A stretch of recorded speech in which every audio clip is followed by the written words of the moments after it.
Hello, welcome to Band T-Shirts with Leah, a weekly podcast recorded on Ghana land.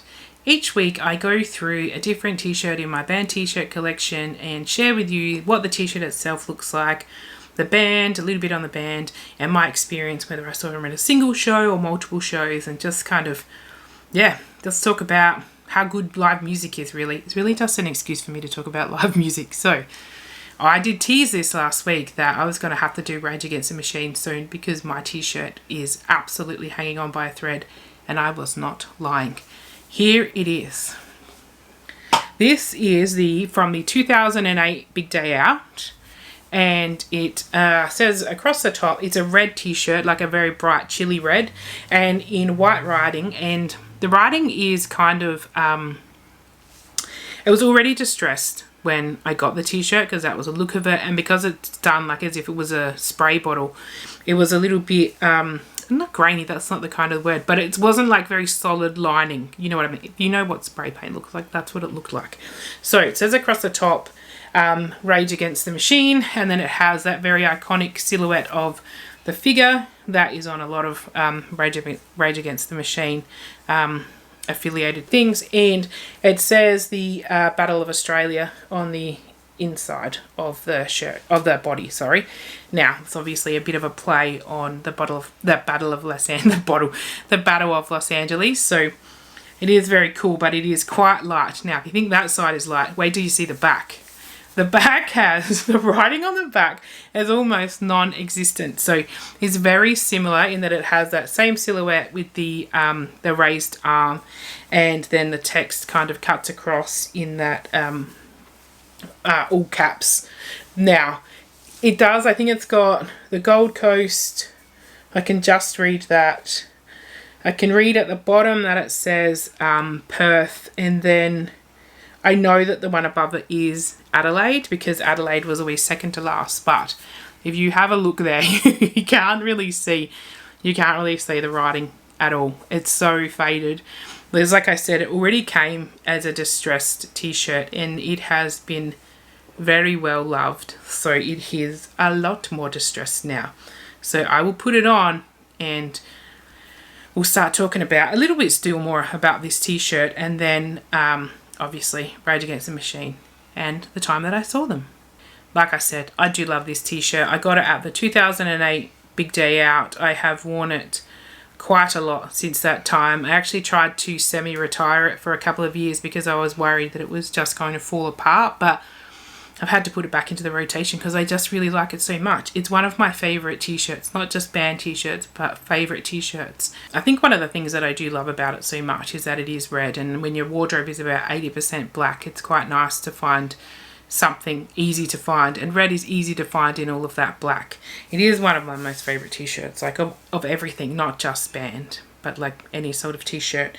But you can see here there's along the top, there's definitely some thread pulling on the seam, and actually I think a little hole just near the neck, and it's the same on the other side. There's an actual hole on the underside of the t-shirt there. That's my finger through the hole, and this bit here, which you might not be able to see because I did such a seamless job of repairing it, not really, it's a terrible job, of another hole in the t-shirt which is impossible to see, but there it is anyway. It's an L-shaped hole that I fixed because I couldn't bear the thought of not wearing the t-shirt anymore, and also I was like, I think that hole in the t-shirt might be too big to get away with. I think I'll be really pushing my luck to think I can get away with that. Now, you might be wondering how I got a hole in my t-shirt so high up.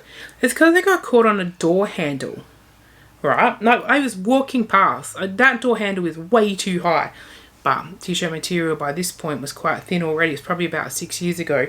The door handles went straight through the t-shirt and put a big L-shaped hole in it, which I then expertly and seamlessly repaired in a way that does not show any sign of abuse at all.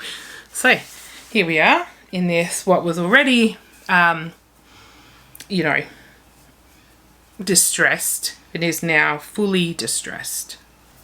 Now, I have very deliberately chosen to do the first 3 episodes on t-shirts that I got at very recent gigs, and I did that so that they were still fresh in my mind and I could talk a lot more in depth about The set list, even though you might be thinking that wasn't that in depth, it's way more in depth than this one is going to be. I can promise you that. This one is from 2008. So I saw Rage Against the Machine at the Adelaide Showgrounds on February 1st on what was probably a very hot day, because it always was. Now, in my memory, of this lineup, and I think I've talked about this before, because I went to so many big day outs, they are not single events for me now where I think, oh yes, this happened in 2012 and this happened in 1989. No, 1989, gosh, not 89, 97.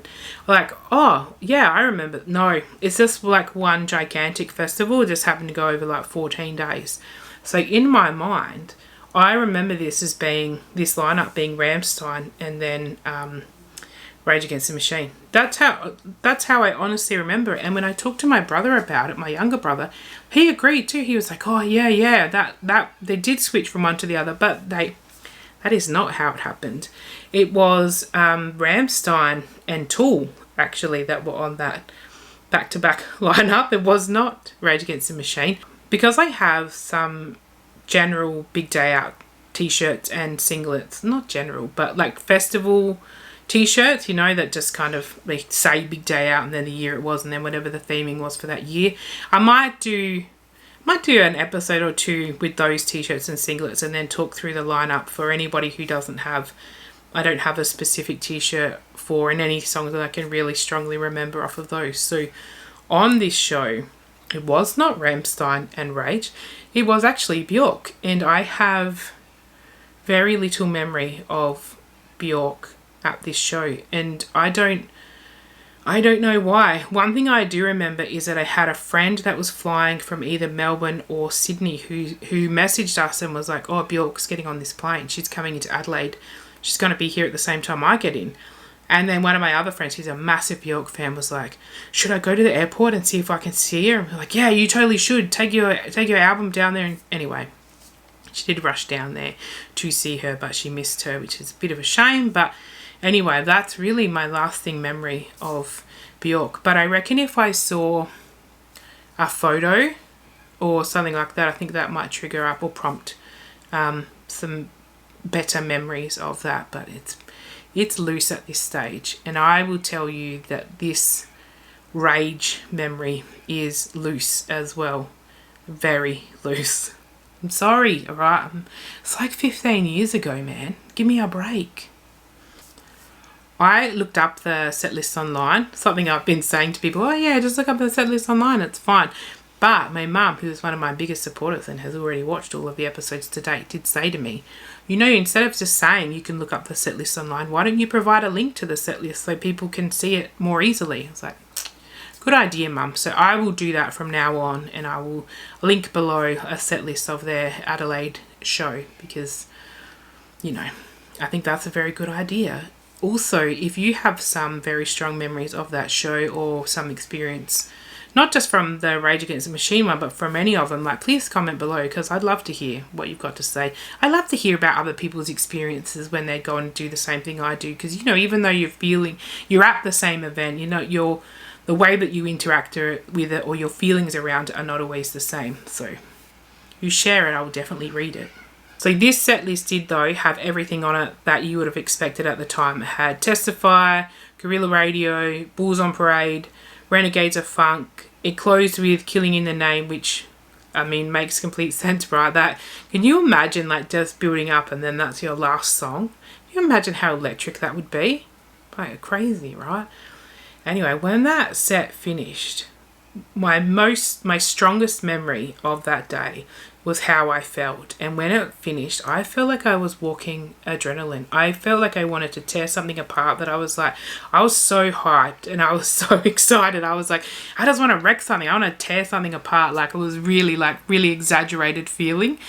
But look, I didn't do it because, well, firstly, there wasn't really anything to tear apart. Secondly, like, this is my home. Adelaide is my home city. The Showgrounds is a venue that belongs to all people from Adelaide, like, not just me. So wrecking it is not really the best use of my time. And but I just, from that feeling, like, I was just like, I was so much energy, like just at a boiling point. It's so fun. It's so funny to think about now that it was at the time. It's probably actually still the strongest reaction I've ever had to a live music show. And I've been to a lot of live music, but it was the strongest reaction and feeling I've probably ever had. Yeah, and I did want to tear something apart. And I remember telling my mum that I was like, it just finished and I wanted to wreck something, but there was nothing to wreck, just bins. And I thought, I'm going to go kick a bin over. Obviously, I didn't do it because someone else would have just had to pick up all that rubbish.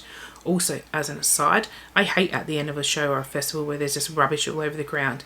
Hey, guys, you can put that shit in a bin, right? Anyway. She still laughs about me though anyway. Still laughs about that memory of me wanting to kick a bin. Like how rebellious I am. I was going to go kick a bin. But anyway, there was nothing else there. But that feeling of hype and adrenaline, it was so strong. Being in a crowd that's feeling the same way. The energy is so elevated. And then I guess it is. It's like you're feeding off of the band. And then the crowd is building. And then you feel like you're building. And it's just like this race of energy, right? Like who's going to build the most energy in the crowd? Oh yeah, everyone's going to build the most energy. But man, I just remember just feeling like so completely satisfied and so happy and so energetic and so like I was really just buzzing, and completely natural buzzing, just by the way.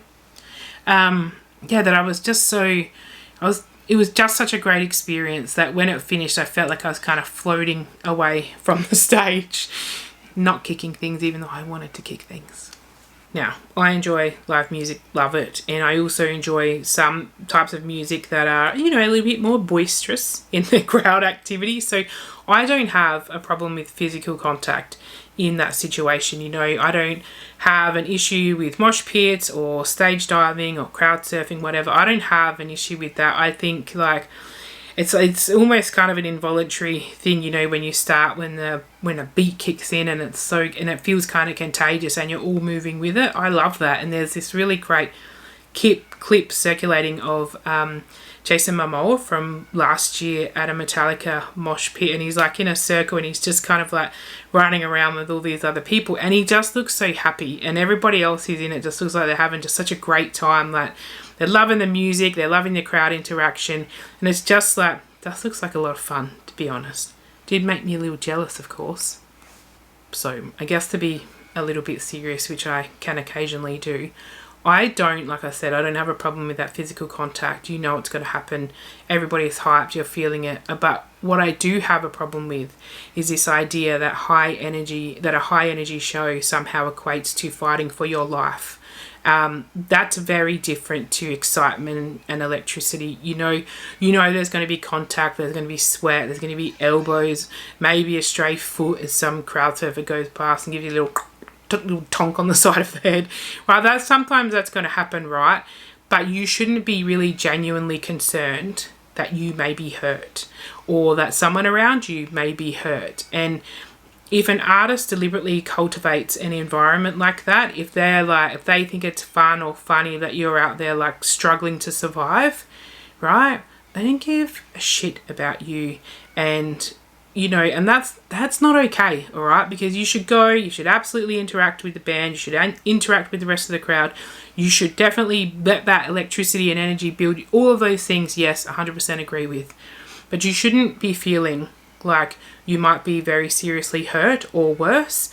And if an artist wants an environment like that for you because they don't give a shit about you, maybe you should think about not giving a shit about them, because nobody should be going to a concert with the idea that maybe some people won't come home from it.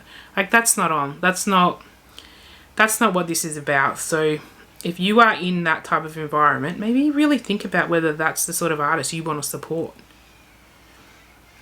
Anyway, that's enough of that for now. But like I said, I love the energy build up. I love the explosion of energy. I love the physical contact. But I just think like, shouldn't be like actually dangerous though, because you got Rage Against the Machine doing this tour, so you obviously have Tom Morello in the country doing this tour.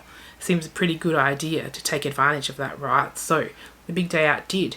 And they had Tom Morello's solo project, The Night Watchman, on the lineup as well. Now, he played earlier in the day on a side stage, and I'm pretty sure he played in one of the internal venues. I think it was one of the warehouses. I'm pretty sure it was, because I remember being in there and being like, oh, thank God, because it was a little bit cooler. Because it was flipping hot outside.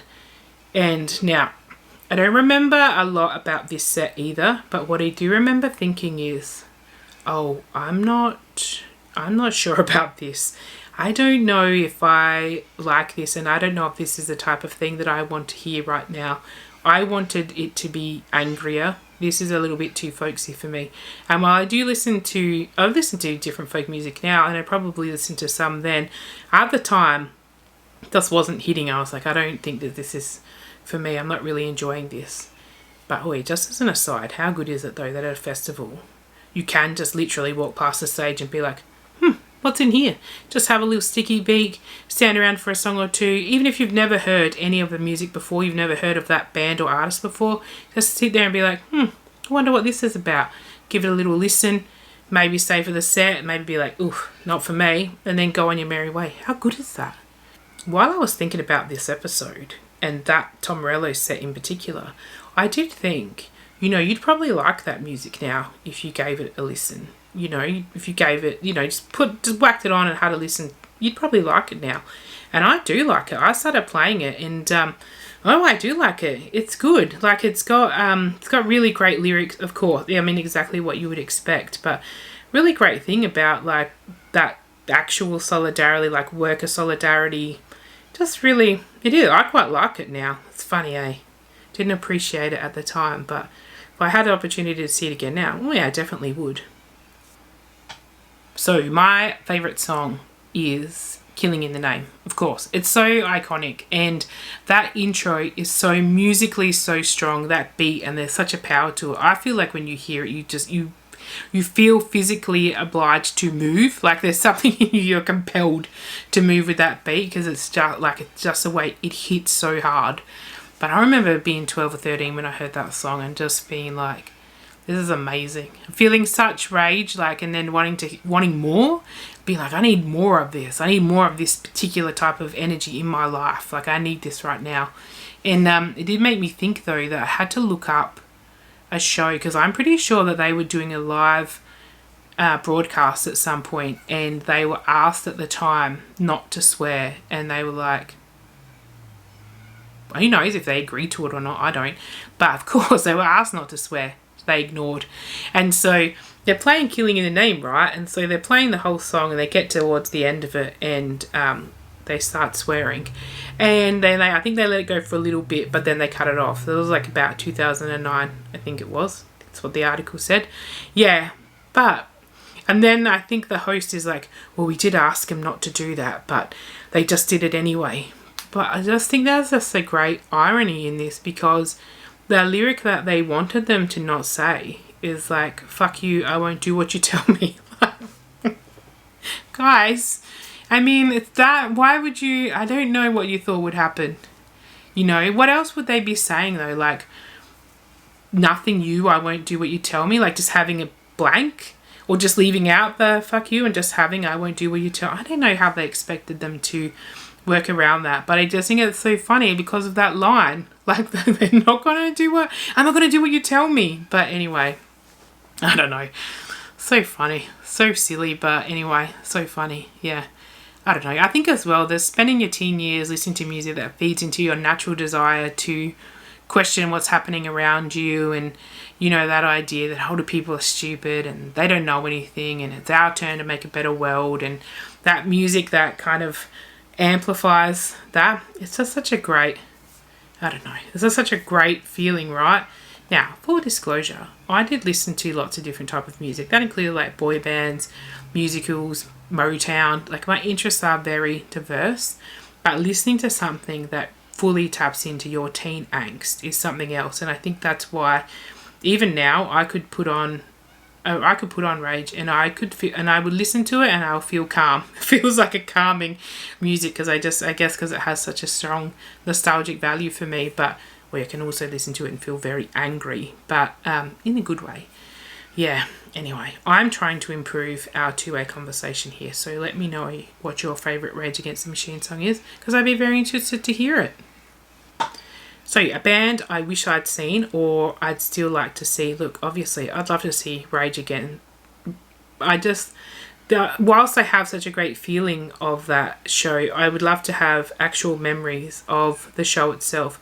And I might have, I don't know, if I saw photos from this one, or I saw like one of the songs live from this, it probably might prompt some stronger memories. I'll be like, oh yeah, of course, I remember that now.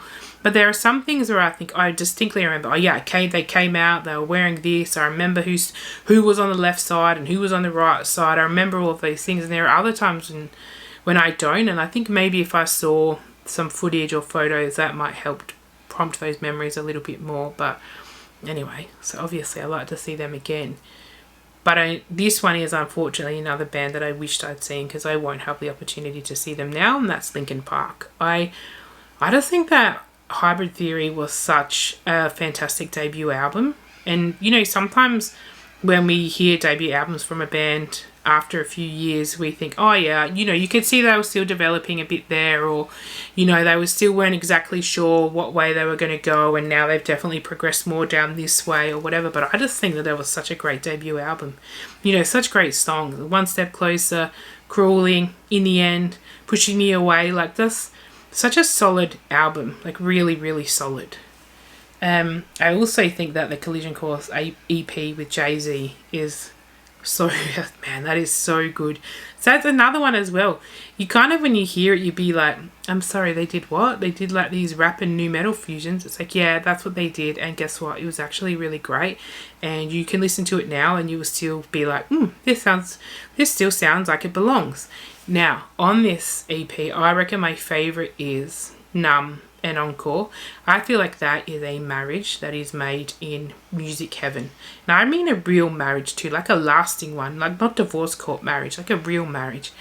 And you put that on now at a party, and I know that my friends will still sing every line of that song. They'll be loving it. I know, Izzo in the End is great too. You know what, the whole thing is great.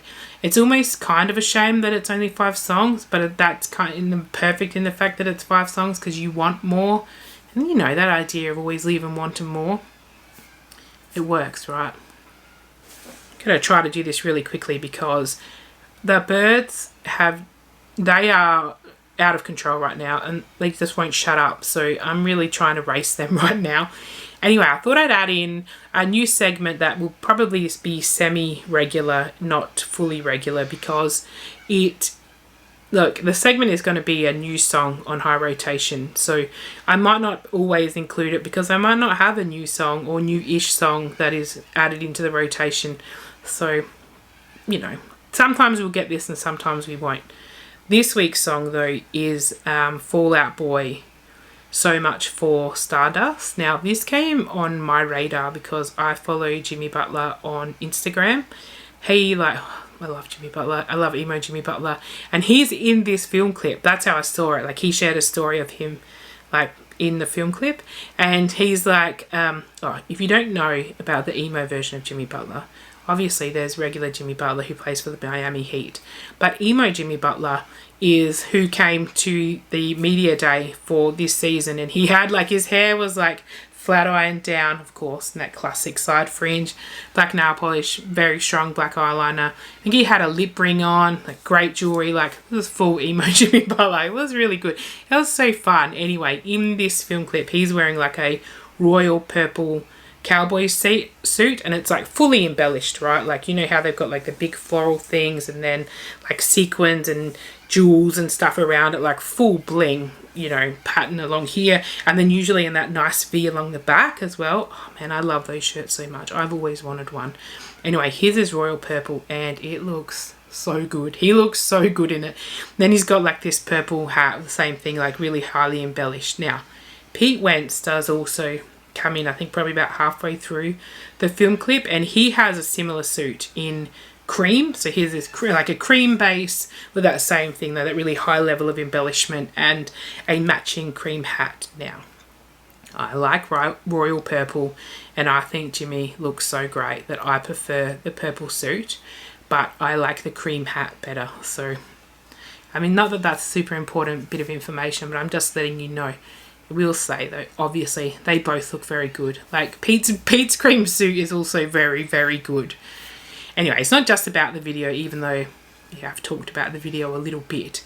But that's how I found the song, and sometimes that's how you find songs, right? Sometimes you might hear it on, like someone's put it on a reel or TikTok. Yeah, so I didn't use TikTok, but people will send me TikTok, so that's how I'll see them. That's how I'll know what's going on. Or they'll, maybe it's in a reel or whatever. It's not, it's just how you find different music now. Sometimes as well, I will get in the Spotify recommended for you. Sometimes I'll get those ones. Or sometimes someone will say to me, oh, you should totally listen to this song. I reckon you'll like it. So anyway, it's not just about the video clip, but that is how I found this particular song. And I have been streaming it a lot. Spotify makes me a playlist called On Repeat. Now, I assumed that this was something that everyone got, but I don't think everybody listens to music the same way. So I don't think everybody gets an On Repeat playlist. Anyway, I have one, and I'm pretty sure that this one will be in it, even though I've only been listening to this song for a few days now. But it will be in there. I love the lift in the chorus. I love when it gets into the chorus, how it lifts into it. And I enjoy the drumming very much because I love drumming. So I enjoy that part of it a lot.